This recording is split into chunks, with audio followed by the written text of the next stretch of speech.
নমস্কার, কেমন আছেন সবাই? স্মৃতিচিত্রের একটি নতুন ব্লগে আপনাদের সবাইকে স্বাগত। এখন ঘড়িতে বাজে সকাল 8টা।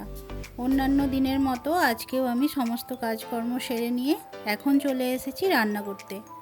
আর আজকে রান্নাটা একটু অন্যরকম, কেননা আজকে এই যে দেখছেন সমস্ত রকম সবজি দিয়ে একটা ঝোল হবে আর বাঁধাকপির তরকারি হবে। তার সাথে আরেকটা রান্না হবে, সেটা হলো হব্বিসি।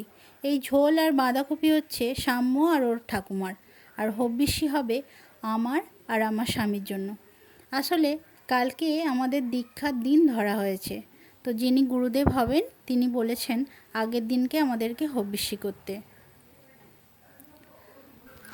এই দীক্ষা গ্রহণ তো বিভিন্নজন বিভিন্নভাবে নেন, তো আমাদের যিনি গুরুদেব তিনি আমাদের যা বলেছেন আমরা সেইভাবেই নিচ্ছি।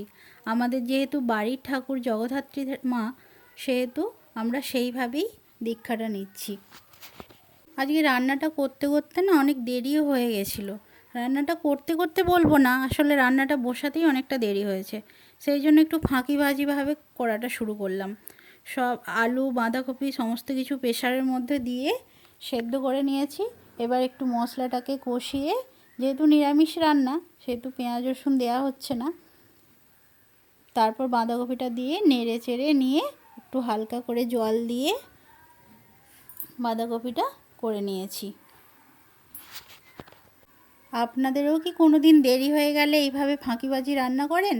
তাহলে অবশ্যই আমাকে কমেন্ট করে জানাবেন। দেখুন এদিকে কপি হতে হতে হব্বিষ্যটাও অন্যদিকে হয়ে গেছে। তো এবার যেহেতু আমি সাম্যর বাবা সাম্য তিনজনেই বেরোবো, সেই জন্য আমরা তিনজনে খাওয়ার নিয়ে খেতে বসে গেছি। সাধারণত হব্বিসি মাটির পাত্রেই করা হয়, তবে এই ক্ষেত্রে উনি বললেন যে এটা তো কোনো খারাপ কাজে হচ্ছে না, ভালো কাজের যখন হচ্ছে তখন এইভাবেও স্টিলের জায়গাতে করা যাবে। তো আমরা সেই কথা মতোই স্টিলের জায়গাতে হব্বিসিটি করে নিয়েছি। এবার সবাই মিলে বসে একসাথে খেয়ে নিলাম। শুধু মা খেতে বাকি রইল, মা কিছুক্ষণ পরে খাবে। মা দুপুর টাইমে খায়, আমরা তো 11টা নাগাদ খেয়ে নিই। মা তো সকালের দিকে খায় না, একটু দেরিতে খায়। যাই হোক, এবার আমাদের খাওয়া দাওয়া শেষ হয়ে গেলে স্কুলে যাওয়ার পালা।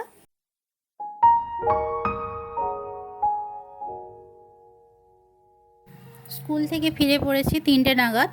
এরপর সন্ধে 5টা নাগাদ আমাদের আজকে যাওয়ার কথা ছিল তারকেশ্বরে। তো যথারীতি আমরা তারকেশ্বরে গেলাম, কেননা দশকর্মার বাজারগুলো বাকি ছিল করতে। সেখান থেকে দশকর্মার বাজারগুলো এনে মাকে দিলাম। আমি পুজোর সম্পর্কে সেইভাবে সঠিক অনেক কিছুই জানি না, যেটা মা জানে বা আরও হয়তো অনেকেই জানেন।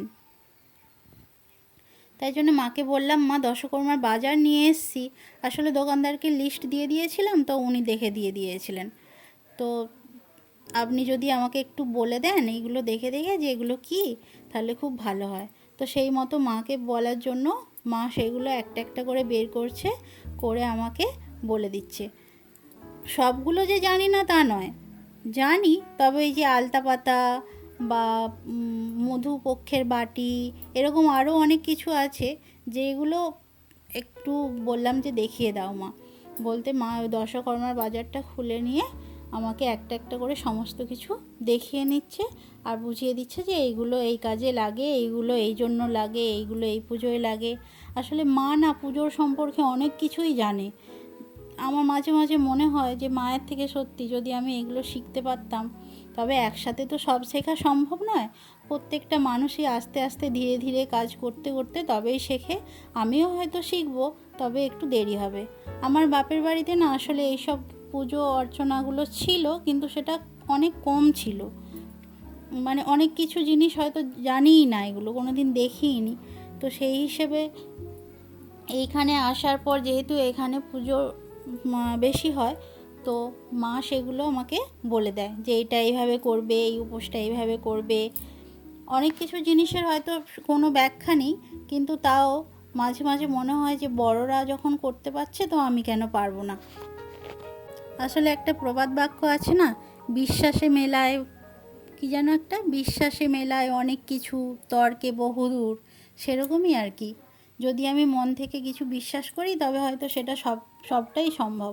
আর যদি ভাবি যে না ঠিক আছে, কেন এগুলো করবো বা কিসের জন্য করব, তবে তার কোনো ব্যাখ্যা হয়তো নেই, সে তার কারণেও হয়তো কেউ কিছু দিতে পারবে না। যাই হোক, এদিকে দশকর্মা বাজারগুলো আমাকে প্রায় দেখানো হয়ে গেছে। এরপর মা দেখাচ্ছে যে কি সে ভোজ্য দিতে হয়। ভোজ্য বলতে ব্রাহ্মণ ঠাকুরকে যে সিধে দিতে হয় না, সেটা। যদিও এখনও সব কিছু নিয়ে আসা হয়নি, কিন্তু যেহেতু পরের দিনকেই লাগবে, তাই একটু গুছিয়ে রাখলে সুবিধে হয়।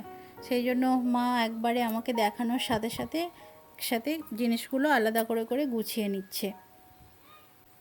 আর এদিকে দেখুন, কাজ করতে করতে আমাদের মধ্যে গল্পও চলছে। তো আমি এমন একটা কথা বলেছি, মা হেসে ফেলেছে। আর এই যে দেখতে পাচ্ছেন এই থালা, বাটি, গ্লাস, এগুলো সবই গুরুদেবকে দেওয়ার জন্য নেওয়া হয়েছে।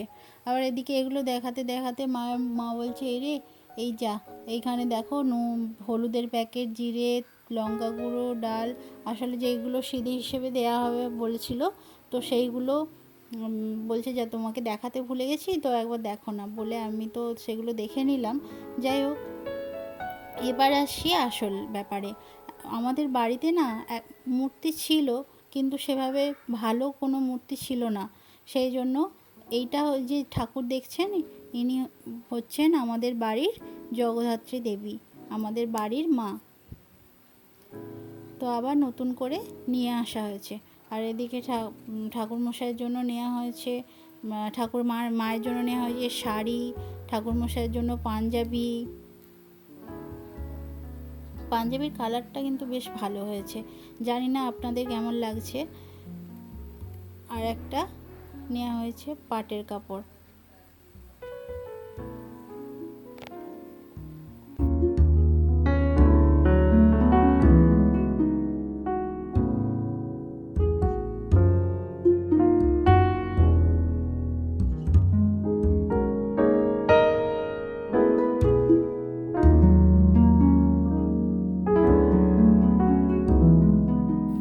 মায়ের মূর্তিটা দেখলেই যেন দু চোখ ভরে যায়।